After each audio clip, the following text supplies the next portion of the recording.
झूठी कसम खाने से क्या होता है? क्या आप भी अक्सर झूठी कस्में खाते हैं? अगर हाँ तो सतर्क हो जाइए, क्योंकि आपका ऐसा करना बड़ी मुसीबतों को दावत दे सकता है। गर्ग संहिता और विष्णु पुराण में लिखा है कि झूठी कसम खाने या कसम तोड़ देने से जिसने कसम खाई है और जिसकी खाई गई है, उन दोनों को ही हानि होती है। कहा जाता है कि दोनों के सम्मान में आने वाले दिनों में कमी आती है और साथ ही लोगों का विश्वास भी वो इंसान खो देता है। अक्सर देखा गया है कि जिस इंसान की झूठी कसम खाई जाती है उसके स्वास्थ्य और उम्र की हानि होती ही है, साथ ही कई बार वो बहुत ज्यादा बीमार भी हो जाता है।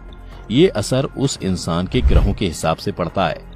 अगर आपने जिसकी झूठी कसम खाई है उसके ग्रह निर्बल होंगे या उसके ऊपर शनि राहु केतु की महादशा चल रही होगी, तब उस पर इसका तुरंत गलत असर होगा। लेकिन अगर शनि राहु केतु की दशा नहीं चल रही है, साथ ही कुंडली में बाकी ग्रह उच्च के हैं, तो उस पर थोड़े दिन के बाद और कम असर पड़ेगा। पर कहने का मतलब इतना है कि कसम एक पवित्र चीज है, तो इसका कभी भी दुरुपयोग करके अपने सम्मान और अपनों के जीवन को खतरे में न डालो। दोस्तों इतना ही नहीं, जब हम झूठ बोलते हैं तो हमारी आत्मा का भी पतन होता है, क्योंकि झूठ बोलते ही हम अनजाने में नकारात्मक चीजों के पीछे भागने लगते हैं। आमतौर पर झूठ फरेब करने से हमारी आत्मा मरने के बाद नीच योनि में चली जाती है, और एक बार जब आत्मा नीच योनि के अंदर चली जाती है तो उसके बाद उसका वापस इंसानी रूप के अंदर आना बहुत कठिन होता है। वहीं आपने कुछ महिलाओं को देखा होगा जो अपने पति की बार बार झूठी कसम खाती हैं, लेकिन ऐसा करना उनके पति के लिए काफी भारी पड़ सकता है। कहा जाता है कि पति की झूठी कसम खाने से उसकी उम्र कम हो जाती है।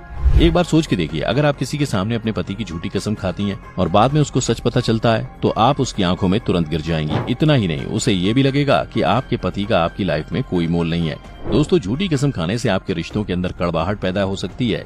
अगर एक पत्नी घर के बाहर जाती है और भले ही वह किसी जरूरी काम से गई हो और पति के पूछने पर वह झूठी कसमें खाती है, तो रिश्तों के अंदर कड़वाहट आना जायज हो जाता है। इसीलिए यह सलाह दी जाती है कि कभी भी झूठी कसम ना खाएं, और अगर आपको झूठ बोलना ही है तो कसम ना खाएं। अगर आपने कसम खाई तो उस बात को पूरा जरूर करें, क्योंकि कसम कोई खेल नहीं होता। वहीं दोस्तों, कुछ लोग ऐसे भी होते हैं जो भगवान को भी कसम में घसीट लेते हैं और उनको भी नहीं बख्शते, उनकी तक झूठी कसम खा लेते हैं। आपको बता दें कि भूल कर भी ऐसा नहीं करना चाहिए, वरना दरिद्रता और दुख दर्द आपके घर में वास कर लेते हैं, और तो और भगवान पूरी तरह से अपना हाथ उस इंसान के सर से हटा लेते हैं। झूठी कसम खाना भगवान को बहुत क्रोध दिलाता है, जिसकी वजह से कसम खाने वाले का लगभग सब कुछ बिगड़ जाता है। वहीं कहा गया है कि अगर आप किसी के कल्याण के लिए झूठ बोलते हैं तो वह जायज है, और अगर आप गलती करते हैं और अपनी गलती को मन से स्वीकार कर लेते हैं और उसके बाद झूठी कसम खाते हैं, तो वह सही हो सकती है। यह आपको कभी भी बुराई की ओर नहीं धकेलेगी। दोस्तों, पौराणिक कथाओं में आपने वचन शब्द जरूर सुने होंगे। बता दें कि पहले के समय में लोग वादा नहीं करते थे, ना ही कसम खाते थे, बल्कि वचन देते थे, जिसे मरते दम तक निभाते जरूर थे। रामायण में भी आपने देखा होगा कि जब राम वचन देते थे तो उसे जरूर से जरूर पूरा करते थे, चाहे कुछ भी हो जाए। इसलिए कहा जाता है, प्राण जाए पर वचन न जाए।